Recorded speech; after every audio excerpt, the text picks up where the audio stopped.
ఎచ్చల నియోజకవర్గం పరిధిలో Telugu Desam party mini Mahanadu సభలో విజయనగరం పార్లమెంట్ నియోజకవర్గ TDP incharge Kimidi Nagarjuna party కార్యకర్తలను ఉద్దేశించి మాట్లాడారు.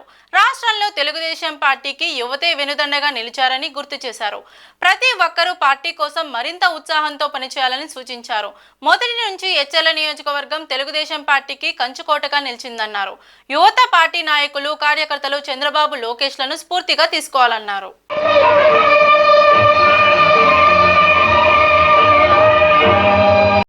అన్న నందమూరి తారక రామారావు గారు పెట్టిన పార్టీ తెలుగుదేశం పార్టీ. ఈ పార్టీ పెట్టిన తర్వాతే తెలుగువాడికంటూ దేశంలో కానివ్వండి అంతర్జాతీయంగా కానివ్వండి ఒక గుర్తింపు వచ్చింది అన్న సంగతి మీ అందరికీ కూడా నేను గుర్తు చేస్తా ఉన్నాను. రామారావు గారి నుంచి చంద్రబాబు నాయుడు గారు పార్టీ అధినాయకత్వంలోకి వచ్చిన తర్వాత రాష్ట్రంలో ఎప్పుడూ కూడా చూడనటువంటి అభివృద్ధి మనం అందరం కూడా చూసాం. ఒక హైటెక్ సిటీని నిర్మించింది ఆయన. సాఫ్ట్వేర్ ఉద్యోగాలన్నీ కూడా మన పిల్లవాళ్ళకి ఇచ్చింది ఆయన. ఇంతకు ముందెప్పుడు కూడా చూడనటువంటి రోడ్లు సంక్షేమం ఇచ్చింది కూడా చంద్రబాబు నాయుడు గారు అని చెప్పి సందర్భంగా నేను మీకు అందరికీ కూడా గుర్తు చేస్తా ఉన్నాను. అలాగే చంద్రబాబు నాయుడు గారి తర్వాత ఎవరు అని చెప్పి మనం అందరం కూడా అనుకుంటా ఉన్న సమయంలో నారా లోకేష్ గారు ఒక యువకుడిగా మనందరి ముందు కూడా రావడం అనేది జరిగింది. ఈ రాష్ట్రంలో రోడ్ల మీదకి వస్తే కేసులు పెట్టే ఉన్న పరిస్థితుల్లో ఎవరైనా ఒక ఎమ్మెల్యేని ప్రశ్నించారంటే కేసులు పెడతా ఉన్న పరిస్థితిలో పెన్షన్ పోయిందయ్యా రోడ్లు వేయండి అయ్యా అని చెప్పి అడిగితే కేసులు పెడతా ఉన్న పరిస్థితుల్లో నారా లోకేష్ గారు ఈ రాష్ట్రానికి నేనున్నాను, ఈ యువతందరికీ కూడా నేనున్నాను, ప్రతి నియోజకవర్గం కూడా తిరుగుతాను, ప్రతి నియోజకవర్గంలో కూడా యువతను చైతన్యవంతం చేస్తానని చెప్పి పెట్టిన పాదయాత్రే యువగలం పాదయాత్ర. యువగలం పాదయాత్ర చారిత్రాత్మక పాదయాత్ర. ఎందుకంటే యువగలంకి ముందు మన రాష్ట్రంలో పరిస్థితులు ఒకలాగా ఉండేవి.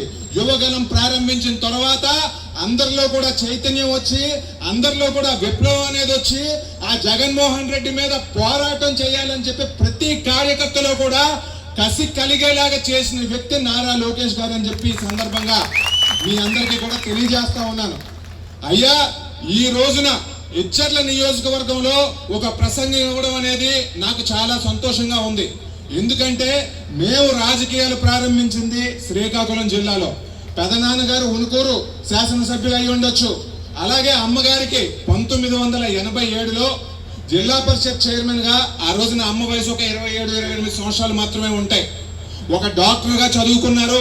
ఒక డిఎస్పీ గారి అమ్మాయి. ఇటుపక్క చూస్తే ఈ కుటుంబం కూడా రాజకీయాల్లో ఉంది అని చెప్పేసి ఎన్టీ రామారావు గారు ఆ రోజున ఒక అవకాశం అనేది ఇవ్వడం జరిగింది. మళ్ళీ ముఖ్యమంత్రిని చేయాలి అని చెప్పి మీరందరూ కూడా కష్టపడడం అనేది జరిగింది. మీరందరూ కష్టపడడం వల్లే ఈ రోజున కూటమి అనేది అధికారంలోకి రావడం అనేది జరిగింది. వచ్చిన తర్వాత కూడా మీరందరూ అంతే చైతన్యంతో పనిచేయాలి. మండల పార్టీ నాయకులు కానివ్వండి, గ్రామ పార్టీ నాయకులు కానివ్వండి, గ్రామాల్లో ఉండే కార్యకర్తలు కానివ్వండి, యువకులు కానివ్వండి, మహిళలు కానివ్వండి, మనం అందరం కూడా రాజకీయాలు చేయాలని చెప్పి ఇందులో ఉన్నాం. మనందరి మీద ఉన్న బాధ్యత ఒకటేనండి, అందరికీ కూడా సర్వీస్ ఇవ్వడం. అన్ని రకాలుగా కూడా ప్రజలకి ఏ రకమైన ఇబ్బందులు ఉన్నాయంటే ఆ ఇబ్బందులన్నీ తీర్చే బాధ్యత తెలుగుదేశం పార్టీ కార్యకర్త మీద ఉంది. ఎవరు కూడా ఒకవేళ ఎవరైనా యాక్టివ్గా లేకపోయినా మీరందరూ కూడా యాక్టివ్గా అవ్వాలి అని చెప్పి ఈ సందర్భంగా మీ అందరికీ తెలియజేసుకుంటూ ఒక్క సూచన ఇచ్చి నేను నా ప్రసంగాన్ని ముగిస్తాను. అదేంటి అంటే మొన్న ఒక మీటింగ్ కూడా జరుపుకున్నాం బొబ్బిల్లో. ఆ సూచన అక్కడ కూడా చేశాను.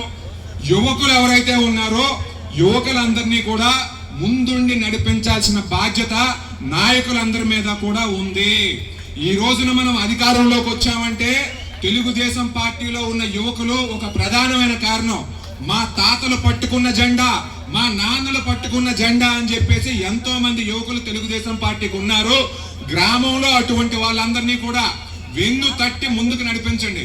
వాళ్ళు ఏదో పదవులకు అడ్డొస్తారనో వాళ్ళు ఇంకేదో పదవులు అడుగుతారనో మాత్రం వాళ్ళెవరిని వెనక పెట్టొద్దు. చైతన్యపరుస్తూ ముందుకు తీసుకెళ్లాల్సిన బాధ్యత స్టేజ్ మీద ఉన్న నాయకులందరి మీద పెడుతూ ఈ సందర్భంగా నాకు అవకాశం ఇచ్చిన వాళ్ళందరికీ కూడా ధన్యవాదాలు చెప్పుకుంటూ సెలవు తీసుకుంటున్నాను. ఆయన తెలుగుదేశం పార్టీ చేస్తున్నటువంటి తెలుగుదేశం పార్టీ ఆయనకి ఎంత గుర్తింపు ఇచ్చిందో తన గుర్తింపును కూడా కోరుకుంటూ ఉన్నందుకు అందరూ చప్పట్లతో హర్షధ్వానాలతో ఆయన్ని గౌరవించాల్సిందిగా కోరుతున్నాం.